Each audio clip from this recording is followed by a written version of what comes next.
response might be a little tired by now, so we'll think about maybe getting a new one. So, welcome back, 7th graders.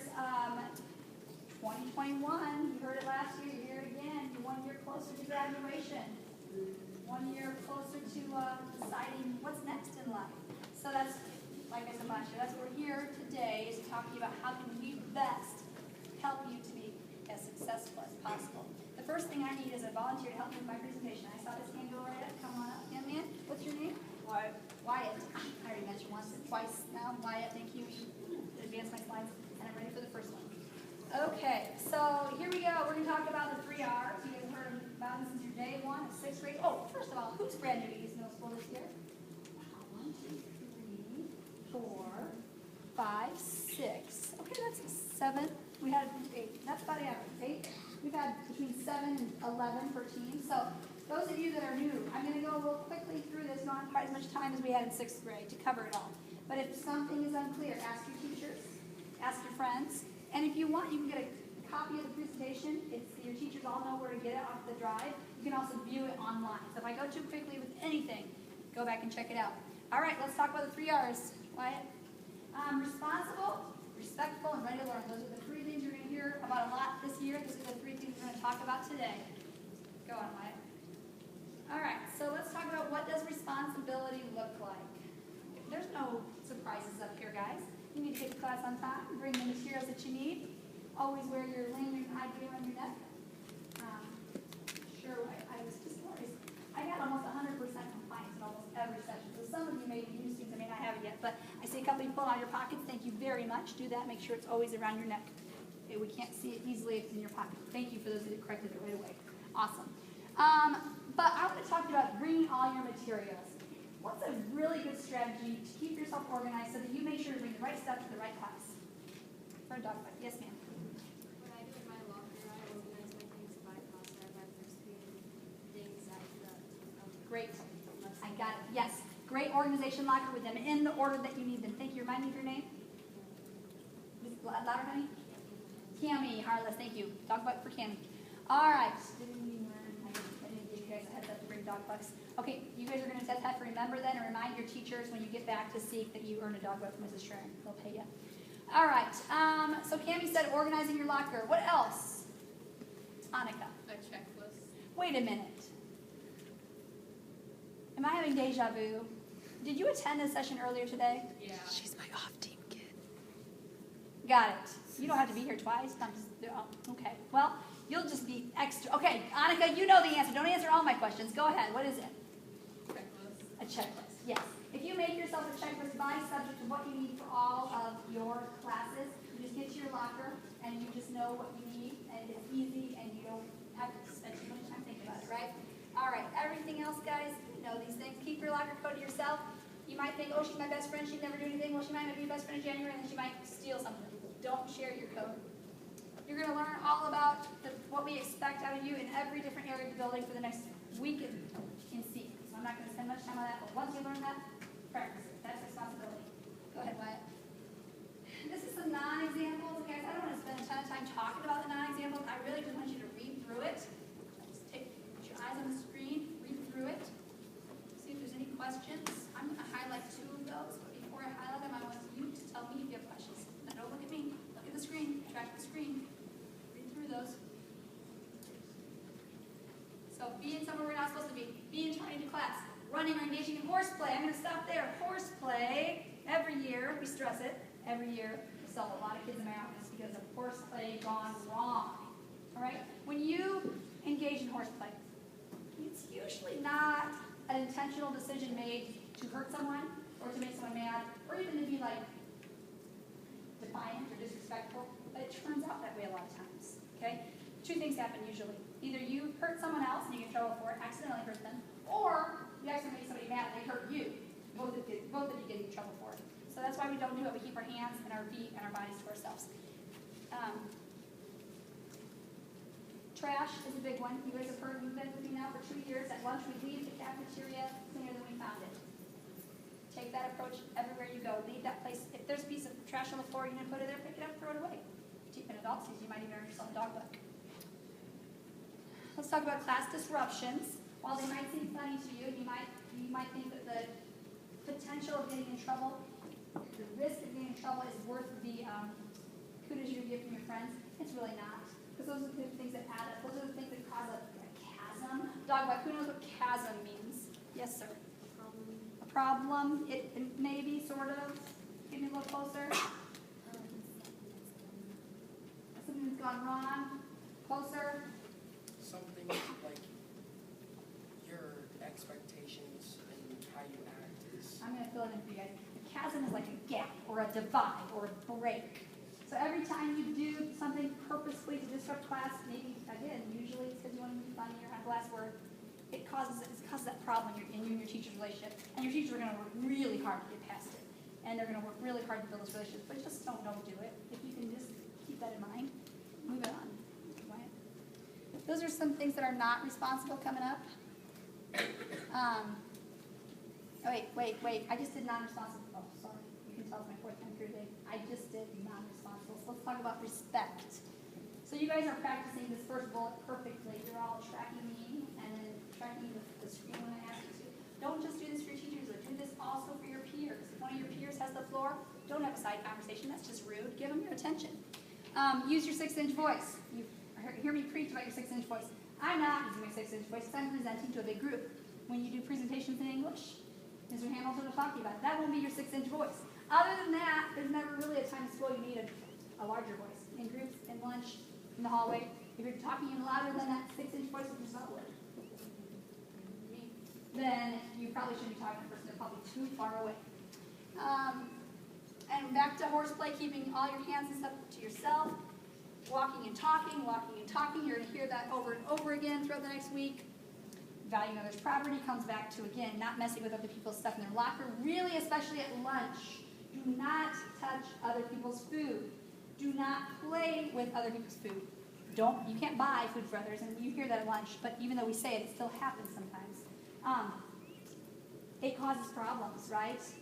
And it causes somebody to get upset, and you have to call a principal over, or a zone supervisor, and pretty soon somebody's in trouble. So it's not a fun game. Do not mess with people's food. Next page, please, Wyatt. Okay, so here's some non-examples of respect. Watch the nonverbals too, guys, right? The first page, or the first bullet, I should say, talks about those general ways that we want to be treated, right? We want people to say nice things to us, not call us bad names. We want people to look at us with kindness, not mean looks. What's that called, wanting somebody to treat you the way you would like to be treated? Anybody? It is respect. Yes, thank you. We're talking all about respect. But what is, it's called yes, golden rule, dog food for this young lady, she knew it. So yeah, just, if you think about that before you act, before you speak, makes life a lot better. If you might give something that you do it to them. If you wouldn't, then don't. We talked about food. We talked about talking while someone else is talking. Taking things that don't belong to us. I'm going to hit on one thing about arguing. Actually, I'm going to let Mr. Hacker go first, and then I'll give my skill about arguing with your teacher. Go ahead, Mr. Hacker. Perfect. Thank you, Mr. Herring. And so, it's good to see it. Mr. Herring, is this the last one of the day? This is. All right, so you guys did the best presentation yet. So this is a big group. And so, welcome back. All right, and so as 7th graders, I'm sure that you just felt so just better coming in this year, knowing you knew how to work the locker combination and kind of knew the building and know where your classes are at. And so I know that probably it's been a very, very smooth transition for you coming into the year. And so we would like to say that we appreciate everything you guys have done thus far, because this has been an outstanding couple of days. All right, everything about it has been great, and I could not have asked for a better start to the year. There's a couple things I just want to hit on, and I know Mr. Schering is talking a lot, but I want to emphasize, just really go back to the word expectations. All right, and our expectations of you here at East are very, very high. All right, we're expecting excellence in every form in that fashion. All right, everything you do, we expect you to meet those expectations. We expect to know how to respond and how to do it. And so, what 7th graders don't always realize, and especially here in this building, is that you guys are really the leaders on the entire main floor. All right, because the 8th graders are upstairs. So 7th grade, as the 6th graders kind of looking at you to say, what is I'm supposed to be doing? Right? They've been here. They know what's going on. I know that you don't always interact, but there are some times where you do. All right, in passing periods, on the way to and from lunch, they're going to be seeing you. Make sure that you present yourselves in a positive fashion, okay, in everything you do. Guys, I was at the high school for 4 years, okay, and I know how hard it is to make the transition into high school. And those who found success have their success habits established here in middle school. All right? And so they have their habits of when they're going to go home and do their homework, how they responded to their teachers, advocating for yourself, asking questions, doing all the things that we want you to do. It's hard to turn that switch on once you get to 9th grade, but again, those habits are already established. So now is the time. Now is the time to make sure you're doing everything you can do to set yourself up for success. So a successful year in 7th grade, which leads to an outstanding year in 8th grade, which leads to a great 4 years of high school, which leads to lots of opportunities for the rest of your life. It seems like a long way away, but it really isn't. It's going to go really fast. Okay? So that's really it. That's all I wanted to talk to you about. And thank you for such an outstanding year. You guys have done a great job, and I'm looking forward to getting to know you guys a little bit better. All right? Mr. Shearing, thank you for letting me interrupt. Thank you. So speaking of, Mr. Hacker said the way you respond to your teachers. I want to just pause for a moment on the second bullet point about a non-example of respect. Talking back or arguing with your teacher. That is something that will, if it escalates, if you don't nip it quickly, can often, along with horseplay, those are the top 2 reasons students end up in my office. All right? And again, usually it's the horseplay got to a fight with it, right? But you can avoid that, guys. And here's how you can avoid it. Don't do it. Because if you wind up in my office and you were arguing with the teacher and it got to the point where you had to get to my office, you're not going to win. I don't care if you were right. I don't care if your teacher was 100% wrong. You didn't need to argue with them, and you should not have argued with them in class at that moment. I burst your bubble last year when I told you, get ready to do I'm sorry. I'm going to shatter what you thought for 12, 13 years. But your teachers are not superheroes. We really think that they are. They're not. They're human, actually. And, we're all human, and we all will make mistakes. And maybe your teachers won't make any this year. That's pretty good teachers. Possible. But they might. And when they do, it's not your place to correct them. It's not your place to argue. It's not your place to have the last word. Now, what if a teacher does make a mistake? And what if your friend was the one who said the bad word and you just giggled a little bit and they thought it was you and you got in trouble and you're still feeling bad about it the next day because, I moved my answer away. All right, I'll just go ahead and tell you guys because you're all listening so well. Give yourself the gift of time. I don't care how upset and mad you are about the time. If you need a timeout, take it, ask for it respectfully. If, some of you might have a hot pass that you could use at that moment, but do what your whole goal in the moment when you're feeling your blood pressure rise and you're feeling that heat inside, you're feeling wrong. Your goal at that moment is to get the teacher's attention off of you. Because right then and there it's negative attention and you don't want that. Okay? So get it off of you. And then once it's off of you, give yourself some time. Go home. Maybe you have a trusted teacher you can talk to, a different teacher maybe, if you're so upset outside of class. But the best thing to do would be to go home, get a good night's sleep. Decide in the morning is it still a big deal. If it is a big deal, then you need to talk to that teacher. You need to go up to them in a respectful way and say, hey, can I talk about what happened in class yesterday? Not only is that going to help you get your desired outcome, it's also going to help bridge that relationship and that connection with your teacher. And that's the most important thing, right? So please, please, please, if I can just beg you, implore you instead, not to do 2 things. It's argue with the teacher or horseplay. All right. I think we covered the rest. Profanity, don't use substitute words either. Okay? You know the big ones, but definitely if I hear you use a substitute, you're gonna get a talk from me too. Okay? So just don't use any of those words. Go on, Maya. Oops. Just hit the back here one time. There you go. All right, so ready to learn. That's why we're here, right? We have all of our materials. Each class every day. We do our best work. We turn it in on time. We do our own work. If we work in groups, we collaborate. We don't copy. We advocate for ourselves. I think I heard Mr. Hacker talk about that. That's asking for what you need in a respectful and appropriate way. We stay within our team area. Our IDs serve lots of purposes. You get your books, you get your lunch. They also tell us where you're supposed to be, so make sure you're in that right space. And, the last 2 things, you guys have all shown me you're all very good at active listening. The last two things I want to, good night's sleep, breakfast, lunch. Your brain needs fed. It gets fed through sleep when it rejuvenates and resets and actually heals itself, and it gets fed through, obviously, energy which we get from our food. So if you're not getting at least 8 hours, and I think at your age you really probably need 9 or 10, but 8's kind of a minimum. And if you're not eating breakfast, you are not at your best. And you might say, oh, teacher, I don't want breakfast, it makes my stomach hurt. Well, then you're not at your best. You may say, I guess 3 days next year. Well, think what you could do if you're eating breakfast, okay? It's like.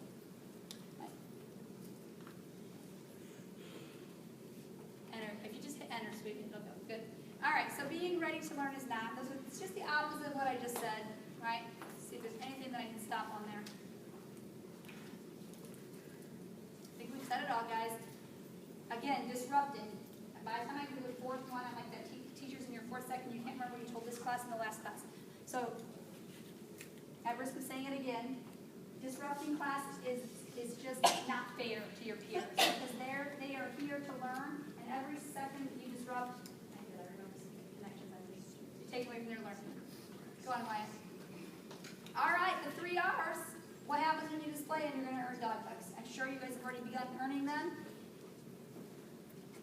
I actually answered my own question. Thank you, though. I appreciate the volunteers. I'm going to need to ask a real question here in a minute. All right, and you can save them up and use them for the things you want. Here's one important thing about dog bucks. I say this every year, but I maybe don't stress it as much as I need to. So this year I'm really stressing it.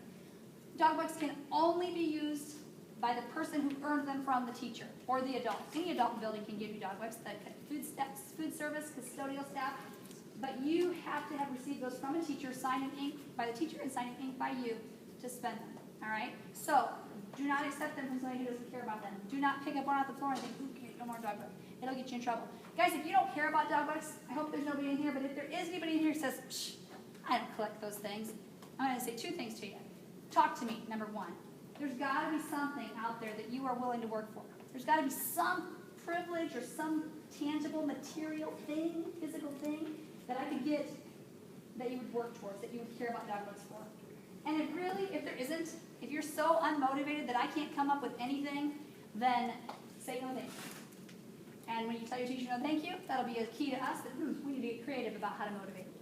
All right, but don't just accept them and say that and then give them away and get you and the person you give them to in trouble. Because we've had kids bullying at lunch. Hey, if you don't give me those dog bucks, I'll buy you chips. Or it gets messy. So don't trade them. It'll get you in trouble. All right, next slide, please. Go ahead. All right, you guys know by now, 7th grade rewards those 7 or 8 new students. Ask your teachers. Every teacher has a list of these. They'll probably post in their classroom somewhere if they haven't already. The big ticket items like Colts tickets, Pacers tickets, Indy 11, those things are obviously seasonal. So you'll listen for the announcements over the PA or at lunch to tell you when we have those. They run in the range of $200, $250, depending on how much we have to pay for those tickets. So just keep that in mind if you're working towards those. You guys know when the seasons are, so save them. And you got to be quick when you hear the announcement because a lot of times they do go quick. Okay? Go on, Wayne. If there's other things besides what you just read on that list or what you read in your teacher's classroom or what you know was in there last year, if there's just something you'd love to see in there, tell your teacher. It goes back to what I said before. Every year I have somebody that says to me, I don't care about dog bucks. Help us get you to care. Tell us what you would be willing to work for. We are blessed to be in a school corporation that has some money to spend on stuff like this. So let's buy the right stuff. Okay? All right, so the rest of my presentation, which is about 8 minutes, is going to be, maybe 9, is going to be devoted towards talking about consequences. I don't like talking about consequences. I would rather talk to you all year long about all the great things that you're doing, all the great things your teachers are doing. But if I don't lay it out right here and now, I'm doing you a disservice. Okay, hopefully I can say it to you all right now, and we'll never have to talk about it again later this year. All right, so right now, starting yesterday, the first time you met your teacher, they are using their classroom management plans to help you follow their expectations, to help you become as successful as possible. Those will include just everything from, many of you won't need any redirections. Some of you will need some redirections. Some of you will need a little more, maybe a verbal warning, maybe a parent phone call, maybe a written warning. Most of you, that's all you'll need. Some of you might need a detention.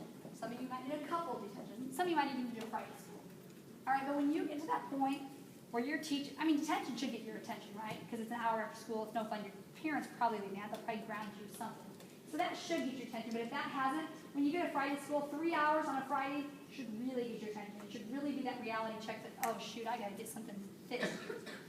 But if it doesn't, your teachers, that's the biggest thing they have. That's the biggest gun they have in their arsenal is a Friday school. And if they use a couple of those and they're not working and they get together as a team and they all brainstorm, and Mrs. Linville and Mr. Hamilton and Mrs. Luce and Mrs. Smith and Mrs. Otts all say, I don't know what else to do. They're basically throwing their hands up saying, we've tried everything we can try. Now they're going to lean on the school system, and that's called the school-wide discipline plan. And they're going to tell you, if you get to that point, they're going to say, well, you're on the school-wide discipline plan now. If you hear those words this year, it's a reality check. It's big time. You're 10 logs away from getting kicked out of school. Okay, I don't want to kick anybody out of school this year. It is a successful, awesome year where I don't have to send anybody away from this middle school. I've had a couple of those years. I'd love this to be one of them. All right, but if we do, they'll say that. They'll write in Power School. They'll tell your parents. Your parents, you, and the Power School comes to me, comes to Mr. Renner, comes to our secretary, Mrs. Dix. We all know you're on that plan. And you know what? I'll probably find you at lunch. I'll probably say, what's going on? Really? But it's your chance to fix it. But then it goes quickly from there. If you start getting logs after that, you're going, we're there second, third, it's all getting notated in Power School, there's detentions, there's Friday school. If you get to the 5th, next slide, son. So that's just what I was talking about. This is your school-wide plan. And actually, really, the 1st and 2nd need fixed to say written warning. There really is no verbal warning in the school-wide discipline plan. You've had so many verbal warnings by the time you get there, so I need to fix that. Those are going in Power School, those 1st and 2nd. And teachers, you'll see too in what you got that it's actually now a detention on the 2nd. So all you need to know, guys, is you don't want to hear that phrase. And really, when you get to the 5th, you're halfway towards getting kicked out of East Middle School. You've got a behavior plan now. Your teachers are checking in with you every day. They're telling you how many points you earned. You're checking in with me probably every other week. We're talking about your goals. I just want to get there. If you get to where you're having to meet with the assistant principal every other week, it's a problem, okay? So fix it. Now, some of you in this room may have other kinds of behavior plans and other kinds of goals. Those are awesome because that's for you. It's specific, it's individual, and you know who you are. But for the rest of us, it takes so much time away from your teachers, so much time away from your parents, so much of your time, and a lot of my time. So if you get to that behavior plan, that's your last chance to put on the brakes, fix whatever you're doing. Last slide. All right, and then when you get past there, it's bad. Your parents and me are having tough conversations. You're on the 6th inspection school-wide plan. You're going to an administrator. Your teachers are no longer handling anytime you do something that requires a log, they're sending you to me. I'm assigning you school suspension, out of school suspension. And if you get to that 10th log, and I'm like, well, is it the BLC or is it expulsion? How bad is it? Okay. Those aren't good options. Expulsion's a really bad option because you miss out on months of education, and it's a really steep hill to climb back up. I mean, it's recoverable, but it definitely can do long-term damage to your career and your success as a person. The BLC is not a bad option, but it's not having 5 teachers specified in their content area with tons of awesome students. It's having 1 teacher teaching all 4 subjects, but all 3 grades of disruptive kids. Okay, so it's not an ideal environment. Stay here, do what your teachers ask. Next slide, Will. I'm going to just touch on these Big 10. Guys, remember, you signed the handbook page at registration that said you've read these. If you haven't, go back and look at them. They're your page numbers, 23 to 35. Wyatt, Big 10, please. These are going to guarantee you a suspension. Either ISS, OSS, or expulsion. Fighting, drugs, including look-alike drugs. We did have somebody a few years ago got recommended for bringing something, I think flour baking, said something white, telling kids it was cocaine, trying to sell it. He was gone. Look-alikes count. Causing injury to school personnel, not only will that get you expelled, it'll also get you arrested. Weapons, look-alike weapons. Guys, I know for middle school boys, airsoft guns are all the rage, right? You have airsoft gun fights and things. Do not bring it to school. You know, I mean, go ahead, someone for it, right? I'll just bring it in my backpack. No way. That can be a good kid making a really bad decision, and you get yourself in big trouble. Don't do it. Any kind of sexual behavior will get you some sort of suspension for sure.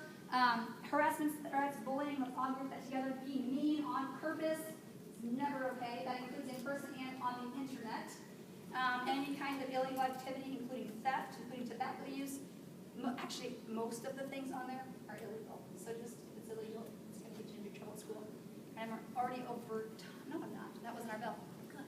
Still got time. We have 4 minutes. Next page.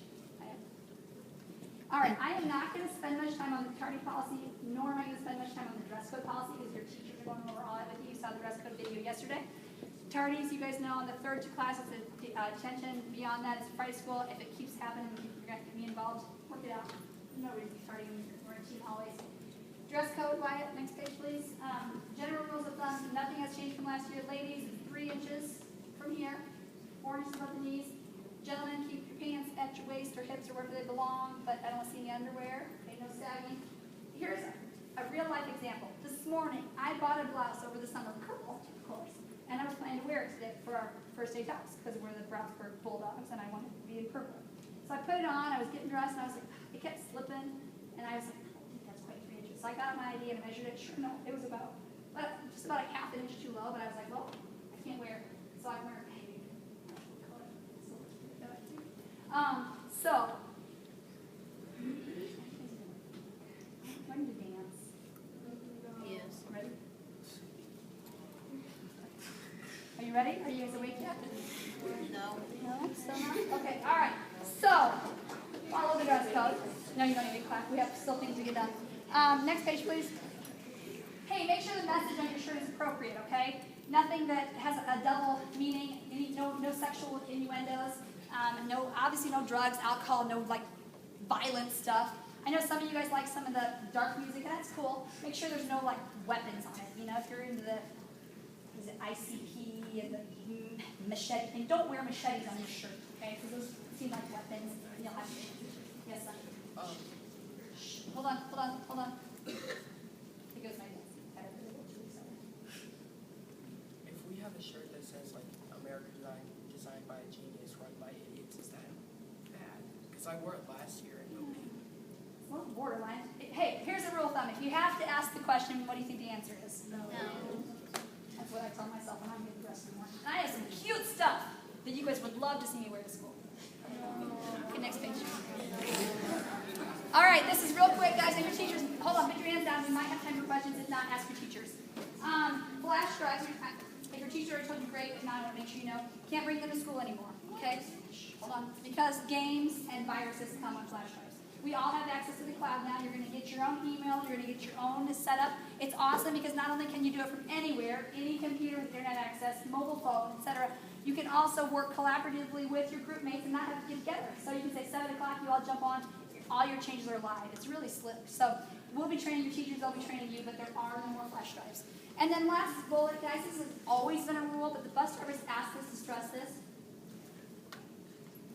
And I thought I should because I had to deal with it a few times last year. There is no videography, no photography, definitely no flashes or flashlights on the bus. It can cause an accident or it can also invade someone's privacy. So don't take videos, pictures flashing on the bus. Last page. All right, you guys remember from last year, be a star, stop, think about what you need to do, adjust yourself, and then respond appropriately. Remember, if you do the STAR method, you'll be stars, and we'll have a great year. I don't have time.